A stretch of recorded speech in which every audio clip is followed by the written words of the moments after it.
2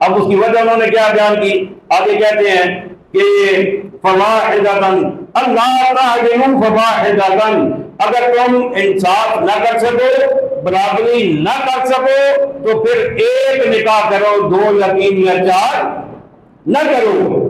تو کہتا ہے کہ کون ہے جو عدل کر سکتا ہے؟ عدل کرنا انتہائی مشکل ہے، ناممکن ہو ہی نہیں سکتا۔ اب اسے مثال بتائی کیا دی؟ وہ کہتا ہے کہ یہ دیکھیں میرا پین ہے، میں چاہتا ہوں کہ میں اعلان کرتا ہوں کہ یہ میں کسی کو دینا چاہتا ہوں، لیکن دوں گا اسے جو آسمان کو ہاتھ لگائے گا۔ بات سمجھ آ رہی ہے آپ کو؟ دوں گا اسے جو آسمان کو ہاتھ لگائے گا۔ تو اب ظاہر ہے کہ کوئی بھی ہاتھ سے آسمان کو نہیں لگا سکتا، اس لیے وہ میرا پین لینے کا حقدار بھی نہیں ہے، میں اسے نہیں دوں گا۔ اب یہ اسے مثال دی، اور یہ مثال دے کے کہتا ہے کہ آگے یہ جو اللہ نے فرمایا کہ اگر تم عدل نہ کر سکو تو پھر ایک کرو۔ تو عدل کرنا ایسے ہی ہے جیسے آسمان کو ہاتھ لگانا، لہذا 2 3 4 والی بات بھول جاؤ، صرف ایک جو ہے وہ اسلام میں جائز ہے۔ اب یہ اس کی بونی سنیں، اس کا بونا استدلال سنیں۔ اب سوال اس میں میرا سوال یہ ہے کہ کیا صحابہ نے ایک سے زیادہ نکاح کیے ہیں یا کوئی بھی؟ بولیے تو صحیح نا، کتے بولی چھوڑو۔ کوئی صحابی آپ کو شاید کوئی ایک مثال مل جائے جنہوں نے فقط ایک نکاح کیا ہو، ورنہ ہر صحابی جو ہے وہ 2 2 3 3 4 4 تک انہوں نے نکاح کیے ہیں، اور ایک وقت میں انہوں نے ایک سے زیادہ بیویاں رکھی ہیں۔ اور اگر اب اس کی دلیل کو مان لیا جائے کہ آسمان کو ہاتھ لگ نہیں سکتا، لہذا 2 3 4 کرنے یہ غلط ہے، یہ غلط سمجھا لوگوں نے، تو یہ اس کے استدلال ٹھیک نہیں ہے۔ اب مسئلہ یہ ہے، اب اسے جو اگلی بات کی ہے، کہتا ہے کہ آپ نے چلیں دونوں بیویوں کو گھر ایک جیسے دے دیے، یا 3 تھی جو تینوں کو آپ نے گھر ایک جیسے دے دیے، لیکن آپ ایک کے ساتھ 4 زیادہ ہوگی، دوسری کے ساتھ 4 کم ہوگی، نئی کی طرف توجہ زیادہ ہوگی، پرانی کی طرف کم ہوگی، تو لہٰذا یہ عدل نہیں ہو سکتا، لہذا تم 2 3 4 نکاح نہیں کر سکتے۔ تو اس کا جواب یہ ہے کہ رب نے جو دل کے معاملہ ہے، توجہ والا معاملہ ہے، اس پہ پابندی لگائی نہیں ہے۔ بات سمجھ آئیے کوئی نہیں؟ یہ جو عدل ہے یہ معاملات میں ہے، یہ قلبی معاملات میں نہیں ہے۔ اگر کپڑے لے کے دو تو سب کو ایک جیسے، اگر جوتی لے کے دو تو سب کو ایک جیسی، دھن لے کے دو تو سب کو ایک جیسا، اس میں تو عدل کرنا ہے۔ لیکن اگر توجہ ایک کی طرف زیادہ ہے، دوسری کی جانب کم ہے، تو اس پر پابندی، بولیے تو صحیح نا، ہے ہی کوئی نہیں۔ اس کی وجہ یہ ہے کہ یہ انسان کے اختیار میں ہی نہیں ہے، اور جو چیز اختیار میں نہ ہو اس پر پابندی قرآن اسلام نہیں لگاتا۔ بہرحال آگے چلیے، فرمایا کہ فَإِنْ خِفْتُمْ أَلَّا تَعْدِلُوا فَوَاحِدَةً، پھر اگر ڈرو کہ 2 بیویوں کو برابر نہ رکھ سکو گے تو ایک ہی، أَوْ مَا مَلَكَتْ أَيْمَانُكُمْ، یا قمیضیں جن کے تم مالک ہو، یعنی جو قمیضیں ہیں، اب قمیضوں کی تعداد آج کل تو قمیضوں کا رواج ہی نہیں ہے، جو زر خرید ہوتی تھی تو آج کل ان کا رواج نہیں ہے، لیکن اس دور میں یہ تھا کہ قمیضوں کی کوئی تعداد بھی مقرر نہیں تھی، اور ان میں عدل کا کوئی معاملہ بھی نہیں تھا۔ بہرحال آگے چلیے، ذَلِكَ أَدْنَىٰ أَلَّا تَعُولُوا، یہ اس سے زیادہ قریب ہے کہ تم سے ظلم ہو۔ وَآتُوا النِّسَاءَ صَدُقَاتِهِنَّ نِحْلًا، اور عورتوں کو ان کے مہر خوشی سے دو۔ اب یہ جو حق مار عورتوں کو دیا جاتا ہے، اس کے بارے میں فرمایا گیا کہ یہ خوشی سے دو، اس میں دل تنگ نہیں ہونا چاہیے۔ اور حق مار کا اصول سن لیں، ہر دور کے لیے اسلام نے ایک ہی اصول بیان کر دیا کہ 10 درہم جو ہے یہ حق مار ہوتا ہے۔ کتنا؟ 10 درہم، اور 10 درہم جو ہے یہ تقریباً 3 تولہ چاندی بنتی ہے۔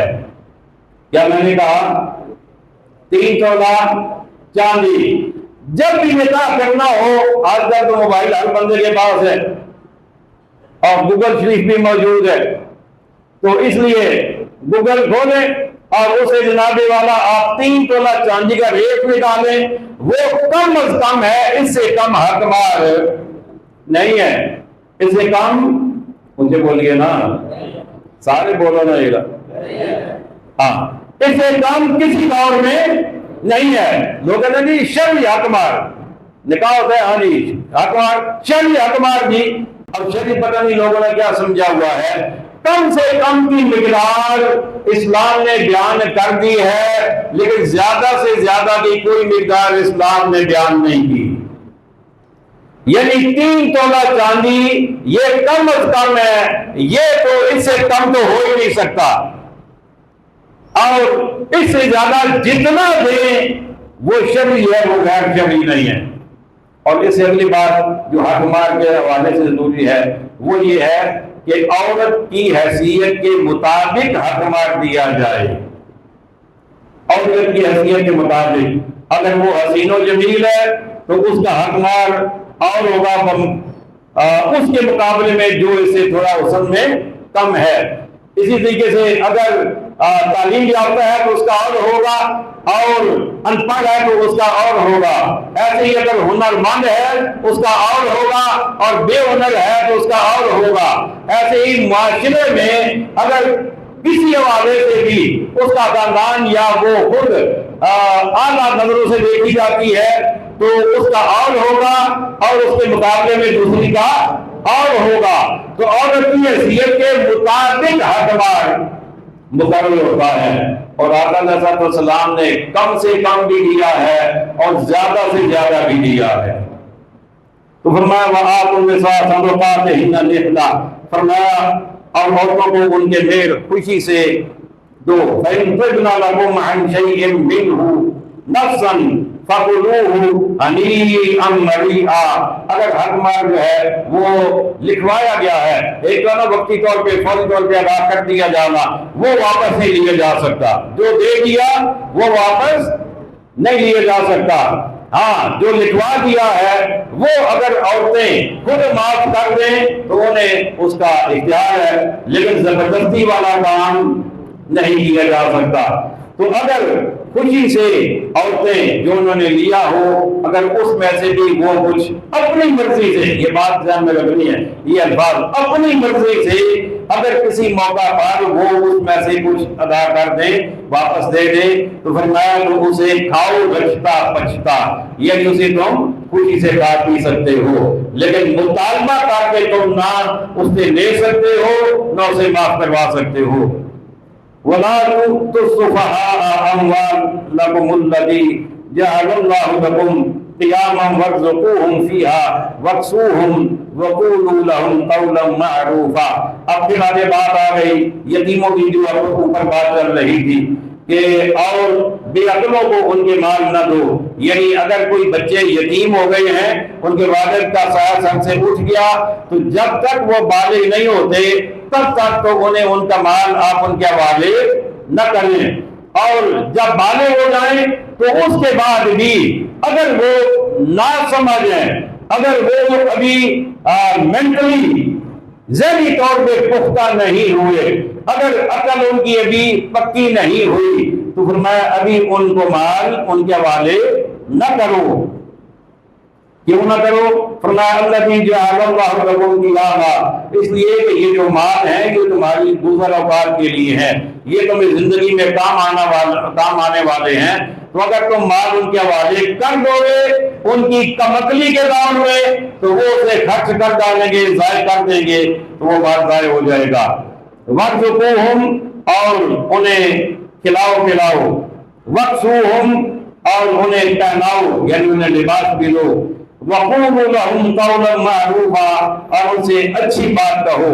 مطلب یہ کہ یتیم کو جھڑکو نہیں، یتیم پہ سختی نہ کرو، اپنے بچوں میں اور ان میں فرق نہ رکھو، اور انہیں یہ احساس ہر وقت مت دلاتے رہو کہ میں تمہیں پال رہا ہوں، میں تمہارا خیال رکھ رہا ہوں، میں تمہارے لیے یہ کر رہا ہوں، تمہارا باپ چھوڑ کے چلا گیا، میرے سر پہ ڈال کے چلا گیا، میں اتنا کر رہا ہوں اتنا کر رہا ہوں۔ نہیں، قرآن کیا کہہ رہا ہے؟ وَقُولُوا لَهُمْ قَوْلًا مَّعْرُوفًا، ان سے ہمیشہ اچھی بات کہو، ان کی عزت نفس کا خیال رکھو، انہیں عزت دو، انہیں وہ مرتبہ دو، وہ مقام دو جو اپنے بچوں کو دیتے ہو۔ انشاءاللہ اگلے جمعہ المبارک پر اس سے آگے چلیں گے۔ وما علینا الا البلاغ المبین۔